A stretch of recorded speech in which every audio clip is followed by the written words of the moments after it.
bà bụng mẹ bong bóនេះគឺជាទស្សនភាពបងប្អូនយើងគាត់មកបងត្រីនៅទំនប់សាឡាតោមកនៅខាងទ្វារទឹកអូស្នោបាទដែលខាងអាជ្ញាធរគាត់បើកប្រហូរទឹកចូលឲ្យប្រជាពលរដ្ឋគាត់បានទឹកធ្វើស្រែបាទដាក់ទឹកធ្វើស្រែហ្នឹងហើយក៏មានបងប្អូនយើងគាត់មកបងត្រីបាទនេះទស្សនភាពដែលគាត់បងបាទ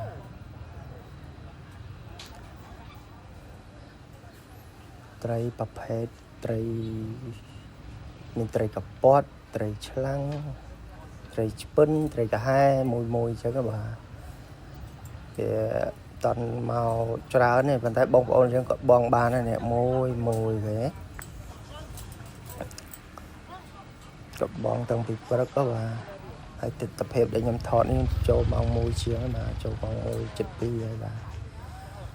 បងប្អូនយើងបងរហូតតាំងពីព្រឹកមកខ្លះក៏បានទៅជួយទៅធ្វើម្ហូបទៅខ្លះក៏មិនតាន់ទៅដែរបាទពួកគាត់បងបានអញ្ចឹងគាត់អត់ទៅផ្ទះទេបាទមានតែបងប្អូនយើងមកថែមទៅច្រើនទៅបាទ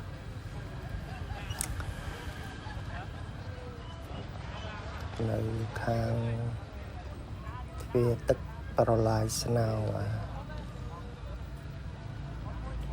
ដល់រដូវនេះហើយបងប្អូនយើងគាត់មិនបលែងចោលទេបាទ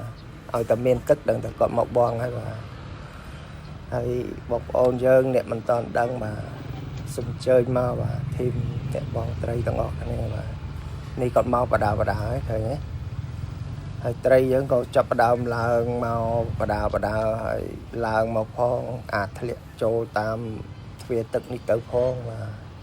អញ្ចឹងបងប្អូនយើងគាត់មកច្រើនមានអ្នកស្ទូចទៅមានអ្នកបងទៅបាទនៅទៅសប្បាយមួយយ៉ាងដែរបាទកំសាន្តហើយចំណេញបានត្រីហូបទៀត